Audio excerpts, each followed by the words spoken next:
Good morning, everybody. And yes, it's time for some tea. Teaching, encouragement, and admonishment with the love of Christ. Well, today I am going to do a little bit of a book review. I think, my opinion, of course, may not be yours, I think that leaders are readers and readers are leaders.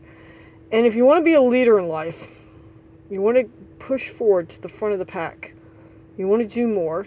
Well, if you want to do more, you want to have more, you have to do more. So if leaders are readers and readers are leaders, we ought to read. So, having said that, I would like to start the book of the month.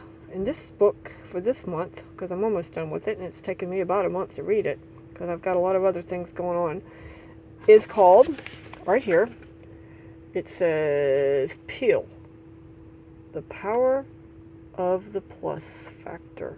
Now, if you were to look for this book, it would have a cover to it. The cover has gotten destroyed. My son picked this up at, I've forgotten what the name of the bookstore is, but it's in the Goodwill here in Danville, Virginia. So this is an old book, but I suspect it's still on Amazon. And it's a great book. It's by Norman Vincent Peale. He wrote also The Power of Positive Thinking. And I'm just going to read a little bit from it, so you can get an idea of what it's about and see if it's something that you would like to read.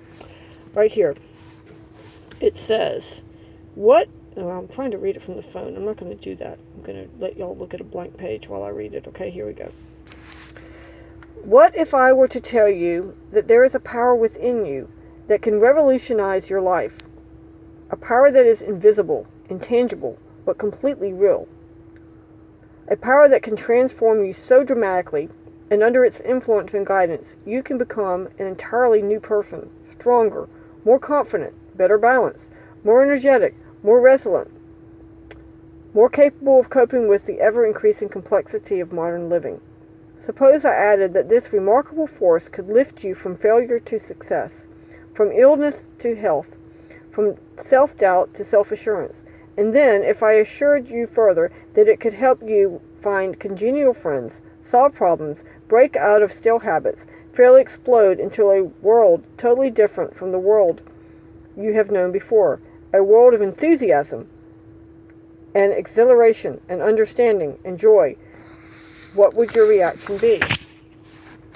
I think you'd want to find out about this power. What is it called? Where does it come from? How do I find it? What must I do to make it operate in my life? My answers might surprise you because basically they are so simple. Everyone knows that there is a life force that sustains and animates every living thing on this planet of ours. With it, you are alive. Without it, you are dead. This life force was put into all of us by God Himself. What I'm writing about here is a special manifestation of it, a special concentration of it that will do remarkable things for those who understand it and reach for it and allow it to function in their lives. I call it the plus factor. It's quality of extraness that we see in certain people. It's a quality of extraness that we see in certain people.